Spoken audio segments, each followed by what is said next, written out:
Well, impressive.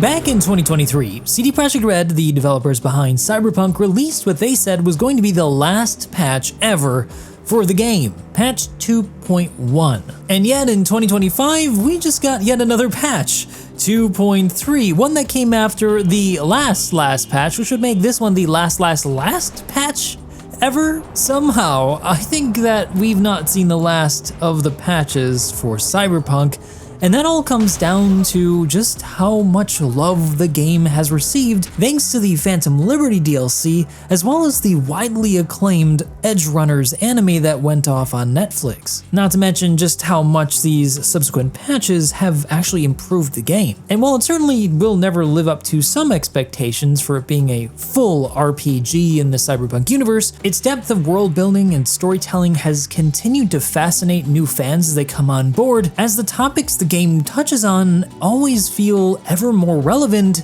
as the years pass on. A fact that even the original creator of Cyberpunk, Michael Pondsmith, noted himself in a 2020 interview. So stick around with me while we jump into what's been brought in with patch 2.3, while I also use this opportunity to just share with you why this game remains one of my favorite of all time. Just as I hope you'll stick around for the generous sponsor of today's video, Incogni.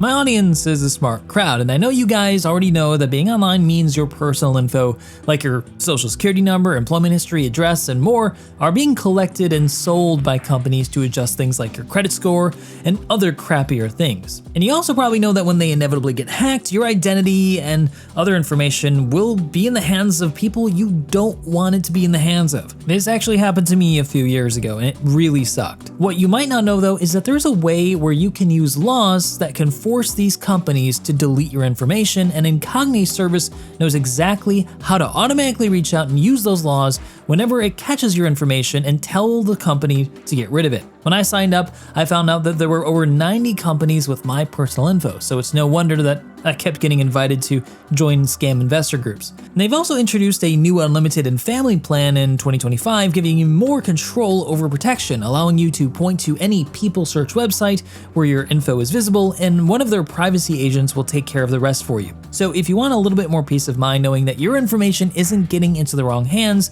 you could get a massive chunk of it off the internet today with Incogni. Just head to incogni.com/morphologist and use code morphologist to get 60% off an Incogni purchase.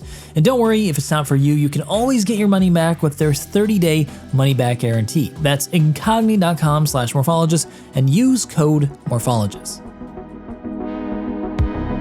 You know, there's a lot I love about Cyberpunk, but one of my favorite things is just how deep the lore runs in this game, and how much love the developers clearly poured into all the details that are in it. You'll stumble across a seemingly throwaway moment or a random side quest only to realize it actually ties into something a lot bigger than you thought. One of the new cars actually does exactly that, but we'll go into that in a little bit. Every time though I return to Night City, I notice something new, a detail that I missed, a deeper connection to something else, or something like a jarring parallel to the real world. Patch 2.3 gave me a few of those moments, especially when it brought me back into one of my favorite side quests of all time, the Delamain quest. But let's start with some of the small stuff and build up to the bigger reasons why you might want to jack back in. So something you may have noticed if you've been paying attention to any of the tech news out there is that Cyberpunk has pretty much become the testbed for new tech for a lot of different companies. And with that, it usually ends up getting some of the coolest stuff first. And that's why in 2.3, they're introducing FSR 3.1 and laying the groundwork for FSR 4.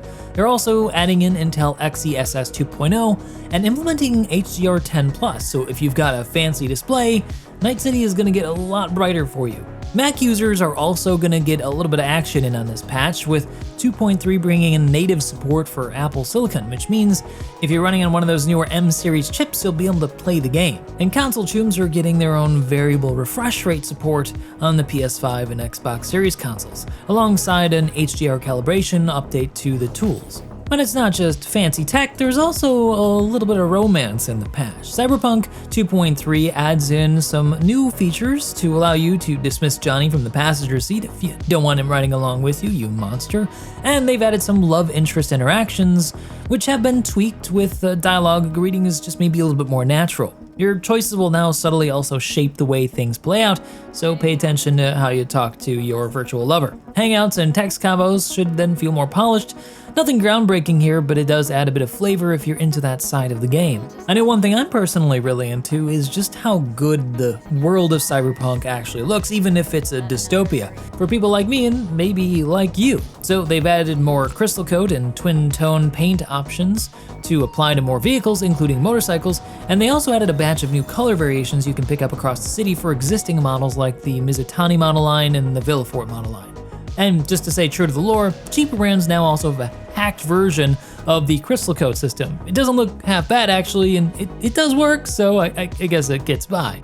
And since now there are so many options for vehicles to customize them, you might want to take a few photos, which you're gonna love in 2.3 because they've overhauled the photo mode. After all, the Cyberpunk community has made a bit of an art form out of shooting photos in this game. CDPR took notice and gave the system a full overhaul. The patch 2.3 adds in 27 new NPCs you can pose, although you can only post 3 at a time in your shots, a lot of them being characters from the story and gigs and other characters you meet along the way. They also made some UI improvements. I know personally I noticed it now works with my 21:9 monitor, which is great, didn't work like that before. They also added the option to change the time of day and control the weather, so you can play God a little bit while you're snapping some sweet shots. They also have some new poses, filters, frames, and aspect ratios like I kind of already mentioned.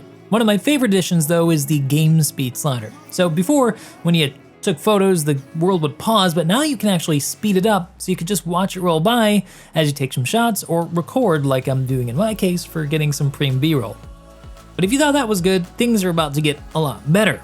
I've always felt it was a little weird that in 2077, a world where Delamain taxis exist, we couldn't actually use self-driving cars. That changes in 2.3 because now every vehicle in the game, including bikes, somehow, has a self-driving mode. Set a waypoint, hit the key, and your car will take you to where you point it to go. You can even hit G again to allow it to just randomly drive where it wants. Unfortunately, there's no off-roading and has to obey traffic laws, so it just gives you a chill way to soak up the night city atmosphere while you get to your next point of interest. And yeah, as you probably already guessed from the footage I've shown you, Delamain taxis are now fully functional, just as it was in that first big quest. To get it to work though, you'll have to first complete the full Delamain quest where you help him out. I won't spoil too much here, but I gotta say this was one of my favorite quests, side gigs that you could do in the game, because it's one of the ones that really made me think about how well this game is starting to reflect our real world. You see in the game, Delamain starts as this simple assistant, but over time replaces every human in the department of the company Delamain. It wasn't originally his name. He outperforms them and eventually he buys the company, becoming the fully autonomous entity that we know today as Delamain. It's a bit of a dark allegory that really starts to hit home harder than ever today. And if you read more into the details, it gets even darker, but I'll leave that for you to discover. Just remember to check around all the computers and all the text that you can read when you're doing this quest, and note the subtleties of the way Delamain talks and all the things that are happening around this quest, and I think you'll put together some pretty interesting pieces. How it works is that after you've done all this, you can then call Delamain as a cab service from your vehicle call terminal and have him take you anywhere you like, but for a price. He's not actually free. And he does actually talk to you, which is a really great immersive addition. It's easily one of the best features added in this patch, even if it's not a significant one, at least for me. And while it is really cool to chill out on a rainy night while your car takes you to where you want to go, sometimes, just sometimes, you want to rip through the streets of Night City at 100 miles an hour while NPCs swan dive into your windshield like it's a sport. Seriously, CDPR, maybe you should fix that, or don't. Maybe it's actually on brand.